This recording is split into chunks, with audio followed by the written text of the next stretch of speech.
Hi friends, mountain സ്റ്റോറിയിലേക്ക് സ്വാഗതം. അപ്പോൾ ഞാൻ ഇന്ന് നിൽക്കുന്നത് നമ്മുടെ നെടുമങ്ങാട് പറചാമുണ്ടി ക്ഷേത്രത്തിലേക്കാണ്. അപ്പോൾ ഇവിടെ ഇത് പഴയ ഒരു ക്ഷേത്രമാണ്. പണ്ട് രാജഭരണകാലത്ത് ഉണ്ടായിരുന്ന ക്ഷേത്രമാണ്. അപ്പോൾ രാജകുടുംബാംഗങ്ങളെല്ലാം നേരിട്ട് വന്ന് കാര്യങ്ങൾ നടത്തിക്കൊണ്ടിരുന്ന ക്ഷേത്രമാണ്. അപ്പോൾ ക്ഷേത്രത്തിൻ്റെ ഐതിഹ്യം നമുക്ക് ഇവിടെ ഉള്ള ഒരു മുതിർന്ന ഒരു മാമനുണ്ട്. അപ്പോൾ മാമനോട് നമുക്ക് ചോദിക്കാം. അപ്പോൾ ഈ ക്ഷേത്രത്തിനെക്കുറിച്ച് ഒരുപാട് ഐതിഹ്യങ്ങളുണ്ട്. വളരെ നല്ല ശക്തിയായിട്ടുള്ള ഒരു ക്ഷേത്രമാണ്. അപ്പോൾ നിങ്ങൾക്ക് നമ്മുടെ തിരുവനന്തപുരം ജില്ലയിൽ തന്നെ നെടുമങ്ങാട് ബസ് സ്റ്റാൻഡിന് അടുത്തായിട്ടാണ് ഈ ക്ഷേത്രം ഉള്ളത്. എല്ലാവർക്കും ഇവിടെ വരാം. വന്നു കഴിഞ്ഞിട്ടുണ്ടെങ്കിൽ ചൊവ്വ വെള്ളി ദിവസങ്ങളിൽ, പിന്നെ 1-ാം തീയതി ആയില്യം, അങ്ങനെയുള്ള ദിവസങ്ങളിലൊക്കെ ഇവിടെ നട തുറക്കും. നട തുറന്നു കഴിഞ്ഞാൽ വളരെ സിമ്പിളായിട്ടുള്ള ആചാരങ്ങൾ കാര്യങ്ങളാണ് ഇവിടെ ഉള്ളത്. എല്ലാവർക്കും വരാം, എല്ലാവർക്കും. കാരണം ഇവിടെ ജാതി മത ഭേദമന്യേ എല്ലാവർക്കും കടർന്നു വന്ന് ഈ അമ്പലത്തിൽ കാര്യങ്ങളെല്ലാം ചെയ്യാനുള്ളൊരു അവസരമുണ്ട്. പിന്നെ വിളിച്ചാൽ വിളിയേക്കുന്ന ദേവിയും ബാക്കിയുള്ള ഉപദേവന്മാരുമാണ് ഈ ക്ഷേത്രത്തിലുള്ളത്. ഇപ്പോഴെല്ലാവർക്കും ഈ ക്ഷേത്രത്തിലേക്ക് വരാം. ഇപ്പോൾ അടുത്തിടെ ഉത്സവം നടക്കാൻ പോവുകയാണ്. അപ്പോൾ ഈ ക്ഷേത്രത്തിനെ കുറിച്ച് കുറച്ച് കാര്യം നമുക്ക് ഈ മാമ പറഞ്ഞു തരും. ഓക്കെ. വിളിച്ചുകൊണ്ടിരുന്നപ്പോൾ കോഴിക്കൽ കൊട്ടാരത്തിലെ ആനയെ ഇതിലൂടെ കൊണ്ടുവരികയും ഇവിടുത്തെ അമ്മച്ചി ഈ ആന ഇവിടെ കെട്ടിരുന്നു, അത് കെട്ടിയാൽ ദോഷം ചെയ്യുമെന്നും പറഞ്ഞു. കൊട്ടാരത്തിലെ ആന ആയതുകൊണ്ട് അത് തടസ്സമുണ്ടാകില്ല എന്ന് വെച്ച് അമ്മച്ചിയെ കളിയായി പറയരുതാതെ തന്നെ ഈ ആനയെ കെട്ടി അങ്ങനെ കെട്ടി ഓലമടൽ കൊടുത്തപ്പോൾ ഓലമടൽ കൊണ്ടൽ കുടുങ്ങുകയും ഒരു വൈകുന്നേരമായിട്ട് എടുക്കാൻ പറ്റാതെ കൊട്ടാര വൈദ്യനും കൊട്ടാരത്തിലെ രാജാവും എല്ലാം വന്നിട്ട് നടന്നില്ല. അങ്ങനെ അമ്മച്ചി അന്വേഷിച്ച് പറഞ്ഞു. ഈ അമ്മച്ചി വൈകുന്നേരം കുളിച്ചു വന്നപ്പോൾ സംഭവം ഇങ്ങനെ അറിഞ്ഞു. അങ്ങനെ അമ്മച്ചി ഈ ആന വായിൽ ചകത്തുനിന്ന് മടലെടുത്ത ചരിത്രമാണ് ഇവിടെ ഉള്ളത്. അതാണ് നമ്മുടെ ഈ മുന്നേ കണ്ട ഈ ആന അല്ലേ? അന്ന് രാജാവ് ഉമയമ്മ റാണി മഹാറാണി 500 സെൻറ്റ് വസ്തു തരത്തീരുവ ഇല്ലാതെ ഇവിടെ കൊടുത്തതാണ് ഈ ക്ഷേത്രവും ക്ഷേത്രധാമവും. ഇവിടെ പ്രധാന പ്രതിഷ്ഠ എന്ന് പറഞ്ഞാൽ രക്തചാമുണ്ടേശ്വരിയാണ്. രക്തചാമുണ്ടേശ്വരി, മാടൻ തമ്പുരാനും, നാഗരാജാവ്, മന്ത്രാമൂർത്തി അപ്പുറം. ഇതാണ് 4 പ്രതിഷ്ഠകൾ. ഈ അന്ന് തന്നെ ഈ അപ്പോഴേ ഈ വലിയ മരങ്ങളെല്ലാം ഈ കാവുണ്ട്, ഈ വള്ളിപ്പടർപ്പുകളെല്ലാം പണ്ട് കാലത്തെ ഉണ്ട്. ഇതിൽ അപ്പൂപ്പൻ നടയിലാണ് പണ്ട് ഇതിവിടെ ആചാരപ്രകാരം ചെയ്തുകൊണ്ടിരുന്നത്. ഇപ്പോഴും അങ്ങനെ ഉണ്ട്. ഉത്സവത്തിനെല്ലാം അങ്ങനെ ഉണ്ട്. പിന്നെ പ്രശ്നം ഇവിടെ നട തുറക്കുന്ന ദിവസങ്ങളിൽ രാവിലെയും വൈകുന്നേരവും പൂജയുണ്ട്. രാവിലെയും വൈകുന്നേരവും നട തുറക്കും. വെള്ളി, ചൊവ്വ, ഞായർ, ആയില്യനാള്, മലയാള മാസം 1-ാം തീയതി.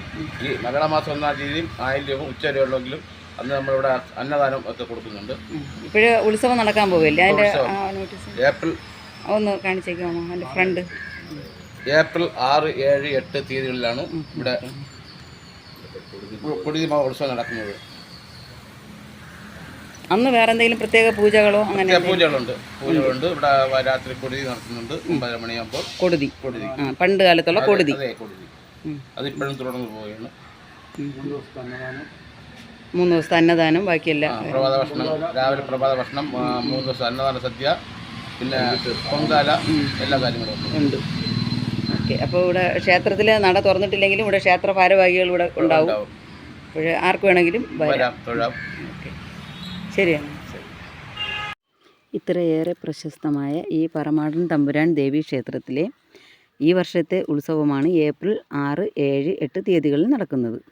അപ്പോൾ എല്ലാവർക്കും ഇങ്ങോട്ട് വരാം. എല്ലാ ഭക്തജനങ്ങളെയും അവർ ഇരു കൈ നീട്ടിയാണ് സ്വാഗതം ചെയ്യുന്ന കമ്മിറ്റിക്കാരെല്ലാവരും നല്ല സൗഹൃദമാണ്. ഇതാണ് അമ്പലത്തിൻ്റെ ഫ്രണ്ട് റോഡ് ചേർന്നാണ് ഇരിക്കുന്നത്. നമ്മളിങ്ങനെ പടിക്കെട്ടുകൾ കയറി ഉയരേക്ക് പോകുമ്പോഴാണ് അമ്പലം കാണുന്നത്. നല്ല വള്ളിപ്പടർപ്പുകൾ ചുറ്റി നിൽക്കുന്ന വലിയ മരങ്ങളാണ് ആദ്യമേ തന്നെ കാണാൻ പറ്റുന്നത്.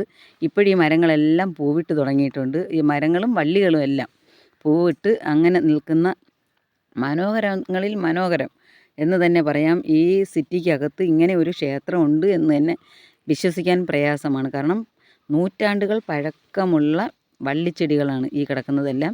അപ്പോൾ ഇതിൻ്റെ ഒരു പ്രത്യേകത എന്ന് പറയുമ്പോൾ ഈ വള്ളിച്ചെടിയുടെ മൂട് എവിടെയാണെന്നോ, അല്ലെങ്കിൽ അത് മൂട് ഇരിക്കുന്നിടം അറിയാം, പക്ഷേ അതിൻ്റെ വേരുകൾ എവിടം വരെ എത്തിയിട്ടുണ്ടെന്നോ ഒന്നും അറിയില്ല. ഒരൊറ്റ മൂട്ടിൽ നിന്ന് പടർന്ന് ഈ അമ്പലം ചുറ്റി, എന്ന് വെച്ചാൽ അമ്പലത്തിനെ ഒരു രക്ഷ പോലെ ചുറ്റി കാവായി നിൽക്കുന്ന ഒരു വള്ളിച്ചെടിയാണിത്. ഇതിൻ്റെ പേര് എനിക്ക് എന്തായാലും അറിയില്ല. കണ്ടില്ല, അതിൻ്റെ പൂവൊക്കെ നല്ല ഭംഗിയാണ്. കൊലകൊലയായിട്ട് പൂത്ത് നിൽക്കുന്ന ഒരു വള്ളിച്ചെടിയാണ്. തീർച്ചയായും ഇതൊരു ഔഷധമാണ്, അത് ഉറപ്പാണ്. ഇത്രയും ഔഷധ ഗുണമുള്ള വള്ളിച്ചെടികളും അല്ലെങ്കിൽ ഇങ്ങനെയുള്ള വലിയ വൃക്ഷങ്ങൾ ഒക്കെയുള്ള ഈ കാവിൽ വന്നാൽ തന്നെ നമ്മുടെ മനസ്സിനൊരു കുളിർമയാണ്. നല്ലൊരു സമാധാന അന്തരീക്ഷമാണ്. പഴയ കാലത്തെ ആചാരങ്ങളാണ് ഇവിടെ നടത്തി വരുന്നത്. ഇതാണ് പറമാടൻ. പിന്നെ ഇത് നമ്മുടെ ഈ രക്തചാമുണ്ഡി ഇരിക്കുന്ന സ്ഥലമാണ്. ഇതാണ് അപ്പൂപ്പൻ നട കാണിക്കുന്നതാണ്. ഇവിടെയാണ് കൊടിതിയൊക്കെ നടക്കുന്നത്. അങ്ങനെ ഓരോ ഉപദേവതകളും ഇവിടെ ഓരോ ഇതായിട്ട് വെച്ച് ഇവരെന്ന് വെച്ചാൽ പഴമ തന്നെയാണ് ഇവിടെ പ്രധാനം. കുറച്ച് നേരം സ്വസ്ഥമായിട്ട് മനസ്സ് ഒന്ന് തണുത്ത് അല്ലെങ്കിൽ മനസ്സിനൊരു സമാധാനമായിട്ട് ഇരിക്കാൻ ആഗ്രഹിക്കുന്നവരുണ്ടെങ്കിൽ ഈ കാവിലേക്ക് വരാം. വിളിച്ചാൽ വെളിപ്പുറത്താണ് അമ്മ ദേവി. അപ്പോൾ ചാമുണ്ടേശ്വരിയാണ്, രക്തചാമുണ്ടേശ്വരിയാണ്. അപ്പോൾ പിന്നെ പ്രത്യേകിച്ച് പറയേണ്ട കാര്യമില്ലല്ലോ. ശക്തിയുടെ കാര്യമായിരുന്നാലും പരീക്ഷണത്തിൻ്റെ കാര്യമായിരുന്നാലും ദേവി മുന്നിലാണ്. വിളിച്ചാൽ വെളിപ്പുറത്താണ്. സത്യത്തിൻ്റെ ദേവിയാണ്. എന്ത് ആവശ്യമുണ്ടെങ്കിലും നമുക്ക് ഈ ക്ഷേത്രവുമായിട്ട് ബന്ധപ്പെടാം. പണ്ട് കാലത്തുള്ള ആചാരാനുഷ്ഠാനങ്ങൾ ഇപ്പോഴും വർഷം തോറും പാലിച്ചു പോരുന്നുണ്ടെങ്കിലും ഇപ്പോൾ താന്ത്രിക വിധി പ്രകാരമുള്ള പൂജകളാണ് ഇവിടെ നടക്കുന്നത്. അത് 5 മൂർത്തിക്കാണ്. നേരത്തെ നമ്മൾ പറഞ്ഞ ആനയാണ് ആ കിടക്കുന്നത്. ആ അമ്മ നിന്ന് ഓലമടലെടുക്കുന്ന ആ ഒരു രംഗമാണ് അതിൽ കാണിച്ചിരിക്കുന്നത്. ഇതൊക്കെ കണ്ട ഈ ഒരൊറ്റ മരത്തിന് ചുറ്റും ഒരുപാട് ഉപദേവന്മാരെ കുടിയിരുത്തിയിട്ടുണ്ട്. ഈ മരം കണ്ടില്ലേ എന്ത് ഉയരമാണെന്ന് നോക്കിയേ. ഈ വള്ളി ഉയരം വരെയും ചുറ്റി ഇങ്ങനെ ഒരു വലിയൊരു കാവായിട്ട് എന്ന് വെച്ചാൽ ഇത്രയും ഈ ഒരു കാവിനെ ചുറ്റി നിൽക്കുന്ന അല്ലെങ്കിൽ ഈ ഒരു അമ്പലത്തിനെ ചുറ്റി നിൽക്കുന്നത് ഈ ഒറ്റ വള്ളിപ്പടർപ്പാണ്. കണ്ടില്ലേ വലിയ നാഗത്തിൻ്റെ ചുറ്റുപോലെയാണ് ഇരിക്കുന്നത്. ഇതേ ഇരിക്കുന്നത്. ഇത് എന്തോ ഒരു ആനയുടെ കുഞ്ഞു ബിംബമൊക്കെ വെച്ചിട്ടുണ്ട്. അതെന്താണെന്ന് അറിയില്ല. ചെറിയ പണ്ടത്തെ വിളക്കുകളാണ് കണ്ട. അതാണ് ഞാൻ പറഞ്ഞത്. ഇതെല്ലാം പഴമയാണ്. പഴമയുടെ ഒരു ഇതാണ്. നമുക്കൊരു സമാധാനം എന്ന് പറയുമ്പോൾ എന്തോ ഒരു പഴയ ഒരു വീടുകളിലൊക്കെ കയറുമ്പോഴുള്ള ഒരു അനുഭൂതി അതാണ് ഈ ക്ഷേത്രത്തിൽ എത്തുമ്പോഴുള്ളത്. ഇവിടെ ഒരു ചെറിയ കുളമുണ്ട്. ഞാനവിടെ ചെന്ന് മീനുണ്ടായിരുന്നു. നോക്കട്ടെ, എല്ലാം പോയി മീൻ. കുറച്ച് മീനുകളെല്ലാം അതിനകത്തുണ്ട്. ഒരു ചെറിയൊരു കുളം കെട്ടി അതിൽ മീനുകളെ കിട്ടിയിട്ടുണ്ട്. ക്ഷേത്രത്തിൽ ചേർന്നാണ് നിൽക്കുന്നത്. പിന്നെ ഇവിടെ ഒരു 5 മൂർത്തി അങ്ങനെയൊക്കെ ഉണ്ട്. നമുക്ക് കാണാം. അതാണ് റോഡ്. അതാണ് ഞാൻ പറഞ്ഞില്ലേ, റോഡ് അടുത്താണ്. റോഡിലോട് ചേർന്നാണ് അമ്പലം. ഇത് പ്ലാവും താലി എന്ന് പറയും, നമ്മുടെ മരത്താലി എന്നൊക്കെ പറയുന്ന അത് ഇവിടെ മരത്തിൽ ചുറ്റിയിരിക്കുന്നത് നമ്മൾ സീതത്താലി എന്നൊക്കെ പറയും. ഞാൻ ഷോർട്ട് വീഡിയോയിലൊക്കെ അത് ഇട്ടിട്ടുണ്ട്. അതാണ് കണ്ടില്ലേ. നമുക്കിവിടെ വരാനായിട്ട് നിങ്ങൾക്കൊരു ഇത് തോന്നില്ലേ, വലിയ വനത്തിനകത്ത് എത്തിപ്പെട്ട ഒരു പ്രതീതിയല്ലേ. പക്ഷേ ഇത് സിറ്റിക്കകത്താണെന്ന് ഓർമ്മിക്കണം. ഏറ്റവും ജനനിബിഡമായ ഒരു ഏരിയയിലാണ് ഇങ്ങനെ ഒരു ക്ഷേത്രമുള്ളത്.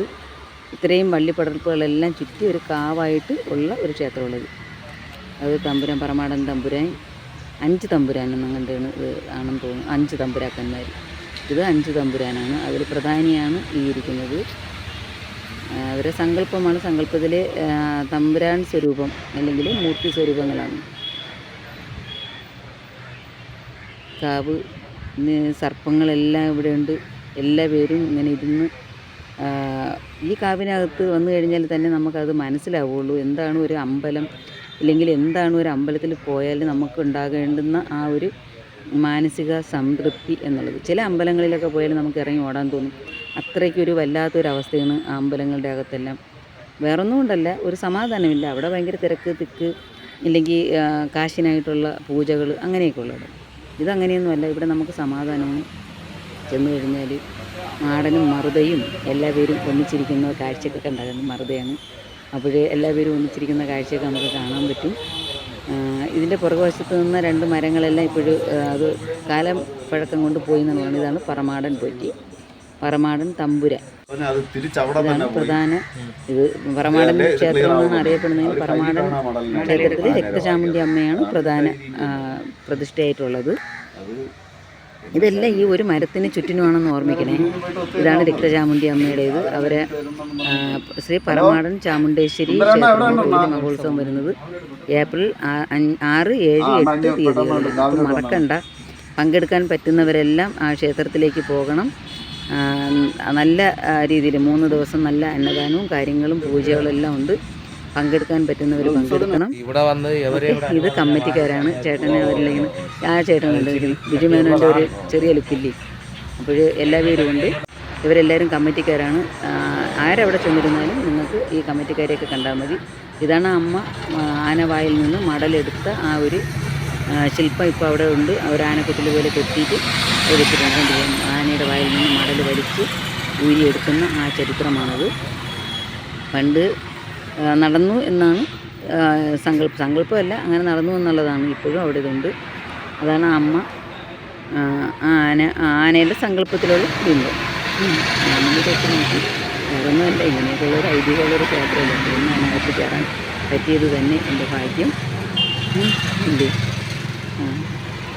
നിങ്ങളും വരും, നിങ്ങളും വന്നിട്ട് ഇതിലൊക്കെ ഒന്ന് നിന്ന് ഇതൊക്കെ ഒന്ന് കണ്ട് ആനയുടെ അടുത്തൊക്കെ ഒന്ന് നിന്ന് ഒരു ഫോട്ടോയൊക്കെ എടുത്ത് അതൊക്കെ വേറൊരു വൈബല്യം. നമ്മൾ പുറത്തേക്ക് ഇറങ്ങിക്കഴിഞ്ഞാൽ ഇവർ എല്ലാം ഇവിടെ ഉണ്ട്. അതുകൊണ്ട് ഇതാണ് ആന പെരുങ്കിളി അമ്മച്ചി എന്നങ്ങനെയാണ് പറയുന്നത്. ഇത് ആനയുടെ സങ്കല്പത്തിൽ വെച്ചിരിക്കുന്നതാണ്. ഇത് ആന പെരുങ്കിളി അമ്മച്ചി എന്നാണ് ഇതിനെ പറയുന്നത്. ക്ഷേത്ര ഐതിഹ്യമായിട്ട് നോട്ടീസിൽ കൊടുത്തിട്ടുള്ളത്. ഞങ്ങൾ വന്ന സമയത്ത് ക്ഷേത്രം നട തുറക്കുന്ന സമയമല്ലായിരുന്നു. കുറച്ച് പേരൊക്കെ മാത്രമാണ് ഇവിടെ ഉള്ളത്. അവരെ ഞാൻ കാണിച്ചു തരാം. ഇതായിരിക്കുന്നില്ലേ, ഈ ചേട്ടനാണ് ഇവിടെ മുറുക്കാനൊക്കെ കൊണ്ടുവന്ന് അപ്പൂപ്പന് വെക്കുന്നത്. ചേട്ടൻ്റെ സന്തോഷം തന്നെ കണ്ടില്ലേ. ഇത് ബാക്കിയുള്ള കമ്മിറ്റിക്കാരിൽ കുറച്ച് പേരാണ്. Okay, bye bye, thank you. അപ്പോൾ വീഡിയോ ഇഷ്ടപ്പെട്ടാൽ കമൻറ്റ് ചെയ്യാൻ മറക്കരുത്.